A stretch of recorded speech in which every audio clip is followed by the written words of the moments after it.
tinggal satu bahasan. Bahasannya ada pada man syahida, barang siapa yang bersaksi.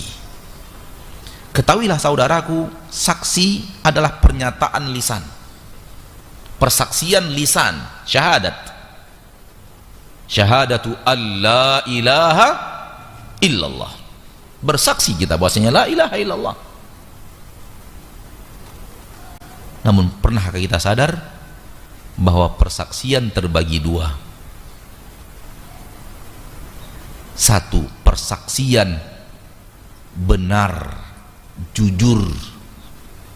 Dua, persaksian dusta, palsu.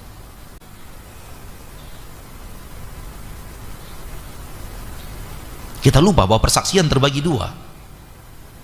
Pernah menyaksikan orang bersaksi di pengadilan? Pernah? Antara satu dan dua saja itu. Kalau tidak jujur, benar apa adanya. Kalau tidak, rekayasa. Persaksian rekayasa. Oh, saya di sana tadi malam. Nggak ada, itu bohong. Dan tidak ada yang ketiga, persaksian antara dua saja, jujur atau palsu. Palsu atau jujur. Hal yang sama dengan persaksian dalam kalimat-kalimat persaksian. Dan tentu yang diinginkan di sini persaksian yang jujur. Anda benar-benar bersaksi dengan persaksian yang jujur, dengan persaksian yang tidak palsu, bahwasanya la ilaha illallah wahdahu la syarikalah wa anna muhammadan abduhu wa rasuluh wa anna isa abdullahi wa rasuluh wa kalimatuhu alqaha ila maryam wa ruhum min wan nara wal jannata haq wan nara. Anda benar-benar bersaksi semua itu dengan persaksian yang jujur, bukan persaksian yang palsu. Kapan sebuah persaksian dikatakan jujur dan kapan sebuah persaksian dikatakan palsu? Amal, kenyataan. Kalau apa yang dia saksikan dengan lisannya sesuai dengan kenyataan dalam hidupnya, itulah dia persaksian hak, itulah dia persaksian jujur, itulah dia persaksian yang asli, persaksian benar. Kalau yang dia nyatakan sesuai dengan yang dia kerjakan. Saya bersaksi la ilaha illallah, setiap ibadah hanya kepada Allah. Berarti persaksiannya jujur. Terima persaksiannya. Kapan sebuah persaksian dikatakan palsu? Manakala apa yang dia ucapkan tak sesuai dengan apa yang dia kerjakan. Tadi malam jam 10 saya di rumah, padahal dia tidak di rumah. Berarti apa yang dia ucapkan dalam persaksiannya di sidang berbeda dengan kenyataan yang terjadi pada dirinya. Hal yang sama.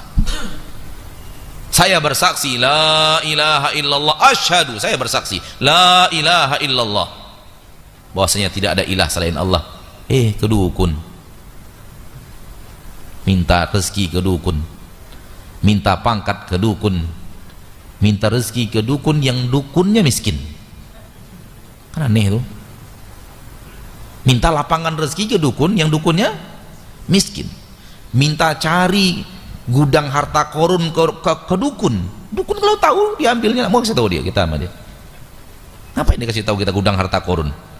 Di mana peninggalan emas Pak Soekarno? Tanya ke dukun. Kalau tahu dia, ngapain dia kasih tahu kita? Aneh-aneh aja kerja orang ini. Terlihatlah para pelaku syirik tak berotak, tak berakal. Minta sembuhkan ke dukun segala macam penyakit. Dukun ketika batuk minum konidin. Kalau batuk saja penyakit ringan dia bisa kalau batuk saja penyakit ringan dia nggak bisa sembuhkan, masih butuh konidin juga. Bagaimana lagi kalau kanker? Bagaimana lagi kalau ini, kalau itu? Mikir. Maka kalau akidah salah, otak nggak berfungsi. Kalau akidah salah, logika mati. Sematinya logika penyembah sapi dari orang-orang yang dikatakan ilmuwan. Sematinya logika penyembah Isa dari orang-orang yang dikatakan manusia moderat. Dan di akhirat mereka akan menyatakan dirinya tidak berakal. Di dalam Al-Quran surah Al-Mulk ayat 10, wa qalu law kunna nasma'u aw na'qilu ma kunna fi ashabis sa'ir. Mereka berkata, seandainya di dunia kami mendengar, seandainya di dunia kami berakal, tak mungkin kami menjadi penduduk neraka sa'ir.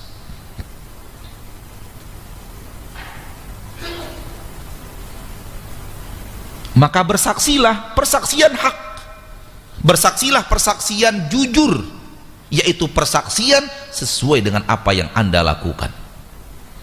Namun kalau Anda mengatakan la ilaha illallah, kalau perbuatan Anda melabrak makna la ilaha illallah, maka persaksian Anda adalah persaksian dusta. Allah tidak akan terima persaksian itu.